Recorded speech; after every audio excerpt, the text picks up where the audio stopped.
Assalamualaikum warahmatullahi wabarakatuh. Saya Rahmalia Sifamiasari, mahasiswi Prodi Pendidikan Agama Islam Universitas Ahmad Dahlan. Kali ini saya akan membahas model pembelajaran Discovery Inquiry. Di mana sih model pembelajarannya?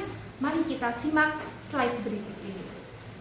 Model pembelajaran Discovery Inquiry adalah rangkaian kegiatan pembelajaran yang menekankan pada proses berpikir secara kritis dan analitis untuk mencari dan menemukan sendiri jawaban dari suatu masalah yang dikemukakan.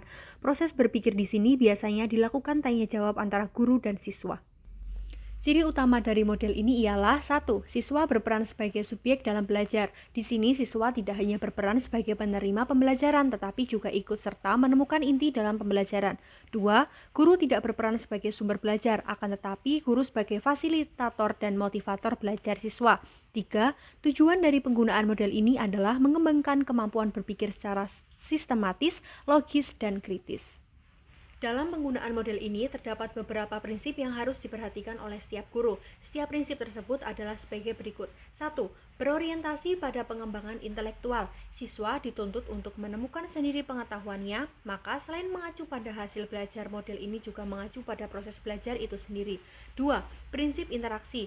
Guru harus mampu mengatur interaksi antara siswa dan guru, siswa dengan siswa maupun siswa dengan lingkungannya. 3. Prinsip bertanya. Dalam prosesnya, guru bertugas sebagai penanya. Pertanyaan yang diberikan dimaksudkan untuk membimbing siswa dalam menemukan inti dari permasalahan yang diajukan. 4. Prinsip belajar untuk berpikir. Pembelajaran berpikir adalah pemanfaatan dan penggunaan otak secara maksimal. 5. Prinsip keterbukaan.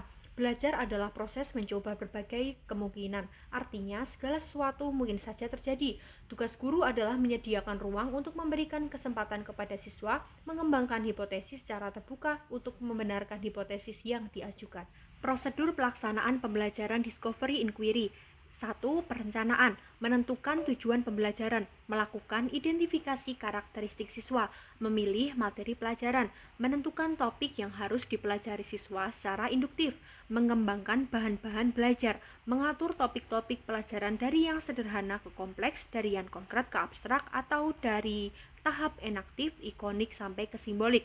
Yang terakhir, melakukan penilaian proses dan hasil belajar siswa. Yang kedua, pelaksanaan. Pemberian rangsangan atau stimulation.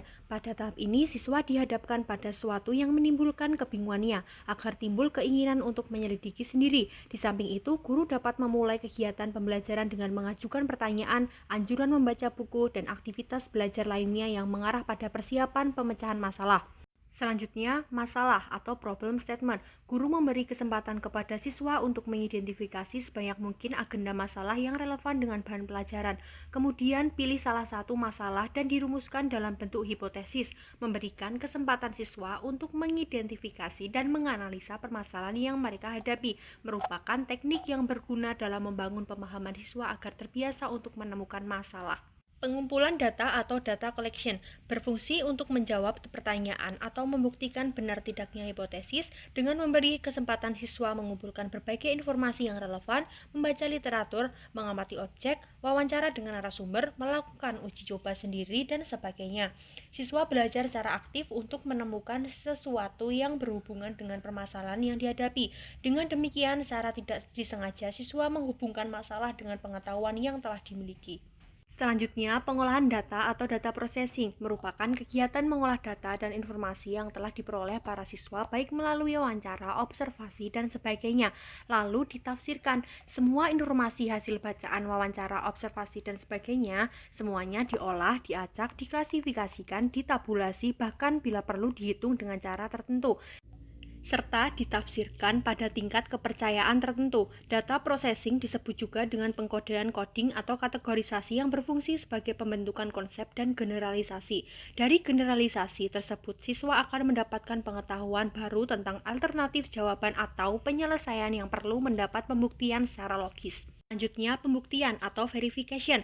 Pada tahap ini, siswa memeriksa secara cermat untuk membuktikan benar atau tidaknya hipotesis yang ditetapkan dengan temuan alternatif, dihubungkan dengan hasil data yang telah diolah. Berdasarkan hasil pengolahan dan tafsiran atau informasi yang ada, pernyataan atau hipotesis yang telah dirumuskan terdahulu itu kemudian dicek apakah terjawab atau tidak, apakah terbukti atau tidak. Yang terakhir, menarik kesimpulan atau generalisasi. Tahap generalisasi adalah proses menarik kesimpulan yang dapat dijadikan prinsip umum dan berlaku untuk semua kejadian atau masalah yang sama dengan memperhatikan hasil verifikasi tersebut. Jadi teman-teman, kesimpulannya ialah model pembelajaran Discovery Inquiry ini rangkaian kegiatan pembelajaran yang menekankan pada proses berpikir secara kritis dan analitis untuk mencari dan menemukan sendiri jawaban dari suatu masalah yang dikemukakan. Proses berpikir di sini biasanya dilakukan tanya jawab antara guru dan siswa. Model ini dapat digunakan dan akan efektif jika memenuhi kriteria-kriteria tertentu. Dalam penggunaan model ini terdapat beberapa prinsip yang harus diperhatikan oleh setiap guru. Prinsip tersebut adalah berorientasi pada pengembangan intelektual, prinsip interaksi, prinsip bertanya, prinsip belajar untuk berpikir, dan prinsip keterbukaan. Proses pelaksanaan pembelajaran Discovery Inquiry terdiri dari perencanaan dan pelaksanaan yang terfokus ke dalam bidang masing-masing. Bagaimana teman-teman? Semoga dapat dipahami ya. Saya Rahmalia Sifamiasari, pamit undur diri. Sampai jumpa. Wassalamualaikum warahmatullahi wabarakatuh.